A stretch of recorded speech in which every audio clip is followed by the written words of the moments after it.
the old saying, don't shoot the messenger? Well, I just want you to remember that while I tell you this next story. Well, good morning, Holly. Right now I'm here on Sapodilla Avenue getting pumped up, getting the day started off right. And just like a lot of people, I'm trying to get my exercise in and stay in shape. But a new study shows that if you run too fast, just like this, you could be cutting your lifespan. When you're carrying shopping bags in your hands, now's not the time to spend 5 minutes trying to clean out your messy trunk, leaving your back to an empty parking lot. If you live in Martin County in an emergency situation, a lot of resources are coming from this facility right here on South Monterey Road. When you get to the airport, you do what you're supposed to do and check your bag in about 30 minutes or so before your flight, thinking that's plenty of time. But how often does your bag almost not make it to its destination? It happens a lot more than you think. If you're an elderly veteran living here on the Treasure Coast, that means that you have quite the hike to make it to one of those locations. As you can see here, some veterans will have to travel to Panama City, St. Augustine, or even as far as Daytona Beach. Now, while your child's in class, if you found, let's say, their laptop or their iPod or even their smartphone, be honest, would you look through it? To a recent Harris poll, 35% of parents admitted to snooping through their child's social media accounts without them knowing.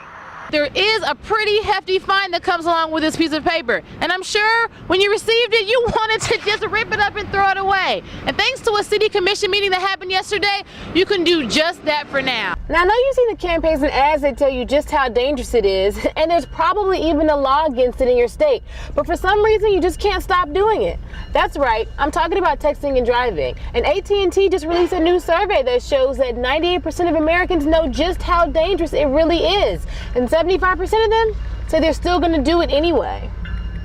Good afternoon, Holly. Now, you know it's finally November, and that means that it is holiday season. So everyone is pinching those last pennies to save up money for holiday shopping. But thanks to these recently low gas prices, you won't have to break the bank to fill up the tank.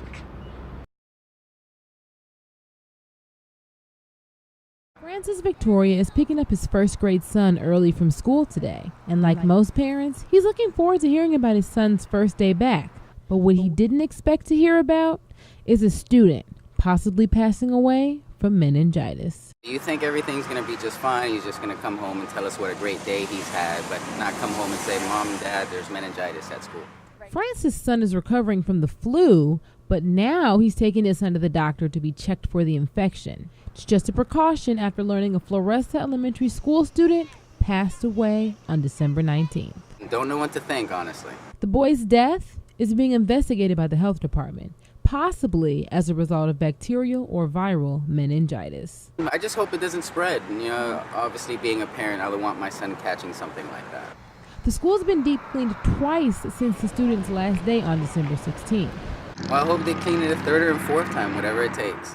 The St. Lucie County Health Department says after 2 to 10 days, the risk of contracting meningitis is nearly impossible, so parents shouldn't be worried. So as far as having any additional risk to exposure, it's almost impossible. Although contracting meningitis is very unusual, here are some symptoms you should be aware of.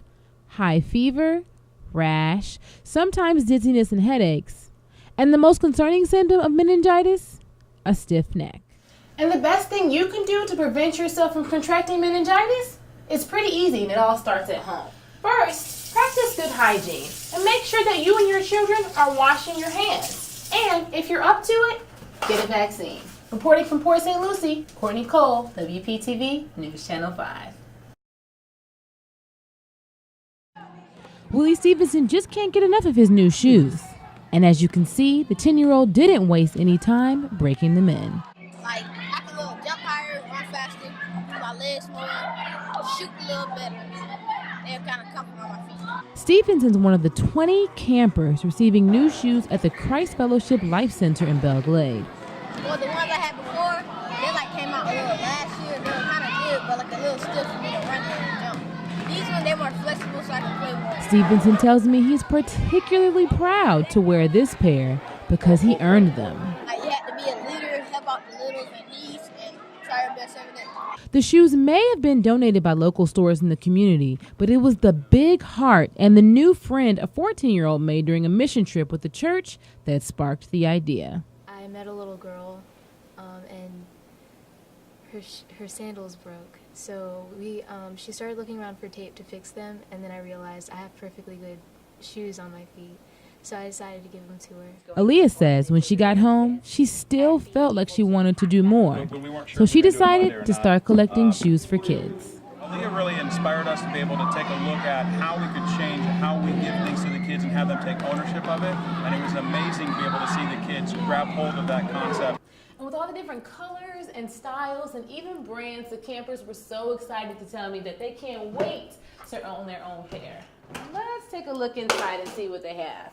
We have some bedazzled loafers. We even have some neon pink gym shoes for the girl who wants to stand out, or even some green flats. I like to say a big thanks to them because without these shoes, it wouldn't be better. Reporting from Belle Glade, Courtney Cole, WPTV News Channel 5.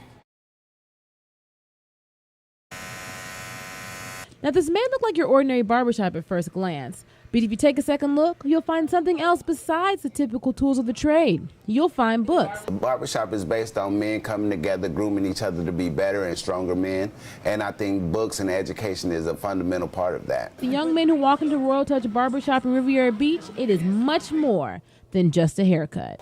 Right now, I'm reading about 9 African-American inventors, and I've never really heard of these inventors, so I learned something every time I come here.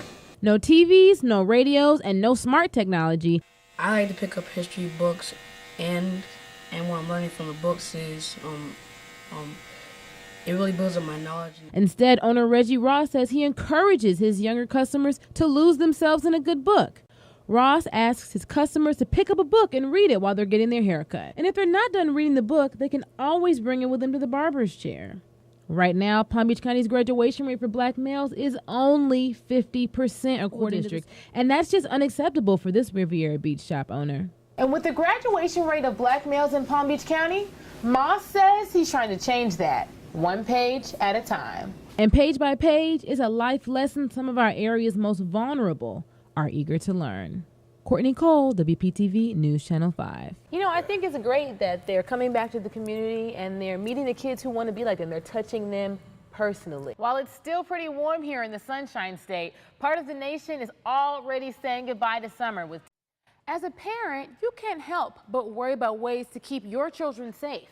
But with the help of this new app, the task could be made a little easier. Right now, America's most sought-after basketball player has everyone on the edge, waiting for the big decision. Yeah, exactly, right on. The men are taking a stand for breast cancer. That's what I'm talking about. Right. It's always good